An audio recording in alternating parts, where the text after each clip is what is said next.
नमस्कार। Chief election commissioner Gyanesh Kumar Gupta ji ने जिस तरीके से प्रेस कॉन्फ्रेंस करी, ऐसा प्रतीत हुआ जैसे उन्होंने वह कहावत बहुत चरितार्थ कर ली है, जीवन में अपना ली है, जिसमें यह कहा जाता है कि action is the best defence.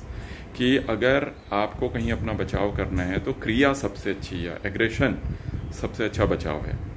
लेकिन ज्ञानेश कुमार जी को यह समझना चाहिए कि हर सिचुएशन में अगर आप एक ही चीज़ को अप्लाई करते हैं तो वह उतना बुद्धिमत्तापूर्ण नहीं नज़र आता।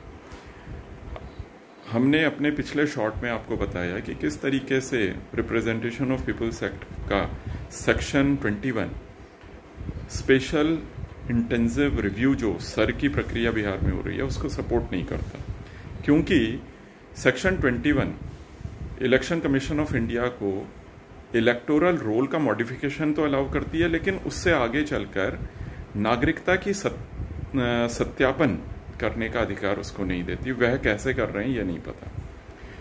और अगर कोई डेटा ही गलत हो जाए या कोई तथ्य ही गलत हो जाए तो उसके ऊपर आप जो इमारत बनाते हैं वह भी गलत हो जाती है। जिस तरीके से एक गलत इंस्ट्रूमेंट के ऊपर आप कोई केस नहीं चला सकते, इनवैलिड इंस्ट्रूमेंट पे आप कोई केस नहीं चला सकते, ठीक उसी तरीके से गलत कानून की इंटरप्रिटेशन के ऊपर आप कोई प्रक्रिया नहीं चला सकते। इसके अतिरिक्त ऐसा क्यों लगा कि ज्ञानेश कुमार जी बहुत ही एग्रेसिव थे। उनसे जब उन्होंने इस बात का जवाब, ऐसा लगा कि वह अपने मन से सवाल बना रहे हैं और उनके आंसर दे रहे हैं। उन्होंने बोला कि कई एड्रेसेस में जीरो क्यों है। जीरो इसलिए है क्योंकि देखिए ज्ञानेश कुमार जी, आपसे यह नहीं पूछा गया कि किसी उसमें जीरो क्यों है। आपसे यह पूछा गया कि एक ही एड्रेस पर 60 एक कमरे के मकान में 60 वोट कैसे हो सकते हैं, 60 वोटर कैसे हो सकते हैं, या किसी के पिताजी का नाम ABCDEFGH कैसे हो सकता है, 10 लोगों के हैश 1 2 3 कैसे हो सकते हैं।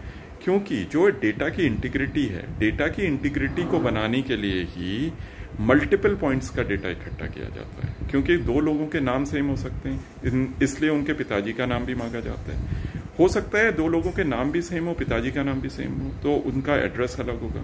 हो सकता है कि उनका एड्रेस भी सेम हो जाए।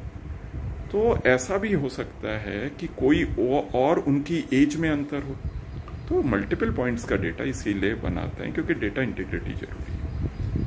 तो ये था। धन्यवाद।